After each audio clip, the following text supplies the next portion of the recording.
നമസ്കാരം. ലോകത്തെ മുഴുവൻ മുൾമുനയിൽ നിർത്തിയിട്ട് ലോകത്തിന്റെ മുഴുവൻ സാമ്പത്തിക അടിത്തറ തകർത്തിട്ട് അമേരിക്കൻ പ്രസിഡന്റ് ലാഭം കൊയ്യാൻ പോവുകയാണ്. ട്രംപിന്റെ സ്വാർത്ഥതയ്ക്കും സാമ്പത്തിക താല്പര്യങ്ങൾക്കും ബലിയാടാകുന്നത് ആയിരക്കണക്കിന് ലക്ഷക്കണക്കിന് സാധാരണ മനുഷ്യരാണ്. ഹോർമൂസ് കടലിടുക്ക് ലോക സമ്പദ് വ്യവസ്ഥയുടെ ജീവനാഡിയാണ്. ലോകത്ത് ഉപയോഗിക്കുന്ന അസംസ്കൃത എണ്ണയുടെ വലിയൊരു വിഹിതവും ഈ ഇടുങ്ങിയ സമുദ്രപാതയിലൂടെയാണ് കടന്നുപോയിക്കൊണ്ടിരുന്നത്. അതുകൊണ്ട് തന്നെ ഹോർമൂസിൽ ഒരു ചെറിയ സംഘർഷം ഉണ്ടായാലും അതിന്റെ പ്രതിഫലനം എണ്ണവിലയിലും ചരക്കു നീക്കത്തിലും ആഗോള സമ്പദ് വ്യവസ്ഥയിലും ഉടനടി പ്രകടമാകുമെന്ന് ഇതിനോടകം വ്യക്തമാണ്. അത്തരമൊരു നിർണായക മേഖലയെ യുദ്ധത്തിന്റെ വക്കിലെത്തിച്ച ശേഷമാണ് ഇപ്പോൾ അമേരിക്കൻ പ്രസിഡന്റ് ഡൊണാൾഡ് ട്രംപ് പുതിയ ആവശ്യം മുന്നോട്ട് വച്ചിരിക്കുന്നത്.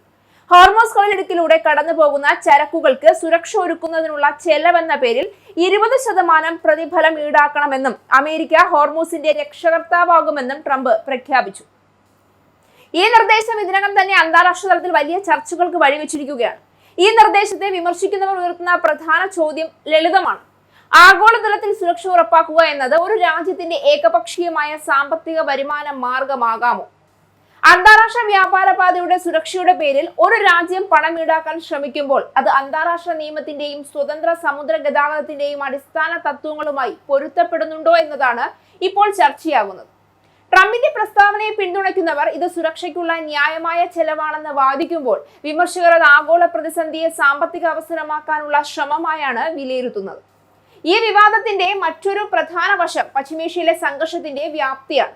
അമേരിക്കയും ഇറാനും തമ്മിലുള്ള ഏറ്റുമുട്ടൽ വീണ്ടും ശക്തമായതോടെ ഹോർമൂസ് കടലിടുക്കിലെ ഗതാഗതം തടസ്സപ്പെടുകയും എണ്ണവില കുതിച്ചുയരുകയും ആഗോള വിപണികളിൽ അനിശ്ചിതത്വം വർദ്ധിക്കുകയും ചെയ്തു. ഇത്തരമൊരു സാഹചര്യത്തിലാണ് സുരക്ഷയ്ക്കായി അധിക പണം ഈടാക്കുമെന്ന പ്രഖ്യാപനം വന്നത്. യുദ്ധം അവസാനിപ്പിക്കാനും നയതന്ത്രപരമായ പരിഹാരം കണ്ടെത്താനും ശ്രമിക്കുന്നതിനു പകരം സംഘർഷകാലത്തെ പുതിയ സാമ്പത്തിക സംവിധാനം പ്രഖ്യാപിക്കുന്നത് കൂടുതൽ ചോദ്യങ്ങൾ ഉയർത്തുന്നതായി നിരീക്ഷകർ ചൂണ്ടിക്കാണിക്കുന്നുണ്ട്. ഹോർമൂസ് കടലിടുക്ക് ഒരു രാജ്യത്തിന്റെ സ്വകാര്യ സമുദ്രമാർഗമല്ല.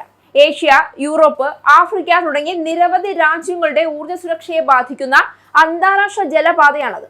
അതിനാൽ അവിടുത്തെ സുരക്ഷയെക്കുറിച്ചുള്ള തീരുമാനങ്ങൾ സാധാരണയായി ബഹുരാഷ്ട്ര സഹകരണത്തിന്റെയും അന്താരാഷ്ട്ര നിയമത്തിന്റെയും അടിസ്ഥാനത്തിലായിരിക്കണമെന്നാണ് നിരവധി വിദഗ്ധരുടെ നിലപാട്. ഏകപക്ഷീയമായ സാമ്പത്തിക നിബന്ധനകൾ മുന്നോട്ട് വെക്കുന്നത് ഭാവിയിൽ മറ്റ് സമുദ്രപാതകളെയും സമാനമായ വിവാദങ്ങളിലേക്ക് നയിക്കുമെന്ന ആശങ്കയും ഉയരുന്നുണ്ട്. ഈ സംഭവ വികാസങ്ങൾ ലോകരാഷ്ട്രീയത്തിൽ ഒരു വലിയ ചോദ്യവും ഉയർത്തുന്നു.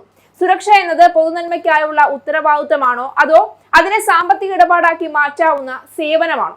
ട്രംപ് ഈ യുദ്ധമൊക്കെ ചെയ്തു കൂട്ടിയത് ഇത്തരമൊരു സാമ്പത്തിക താല്പര്യം മുന്നിൽ കണ്ടുകൊണ്ടാണ്. യുദ്ധം, ഉപരോധം, സൈനിക സമ്മർദ്ദം, സാമ്പത്തിക നിയന്ത്രണം എന്നിവ ഒരുമിച്ച് ഉപയോഗിക്കുന്ന പുതിയ ശക്തി രാഷ്ട്രീയത്തിന്റെ ഉദാഹരണമായാണ് ചില വിശകലനക്കാർ ഈ സംഭവത്തെ കാണുന്നത്.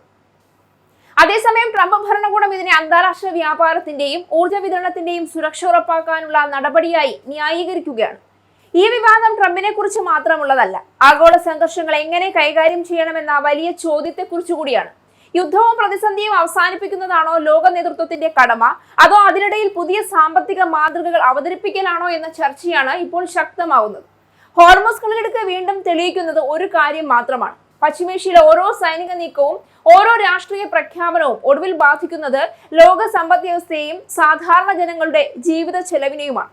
അതുകൊണ്ട് തന്നെ സുരക്ഷയും സാമ്പത്തിക താല്പര്യവും തമ്മിലുള്ള ഈ പുതിയ ഏറ്റുമുട്ടൽ വരും ദിവസങ്ങളിലും അന്താരാഷ്ട്ര രാഷ്ട്രീയത്തിലെ ഏറ്റവും വലിയ വിവാദങ്ങളിൽ ഒന്നായി തുടരുമെന്നത് ഉറപ്പാണ്.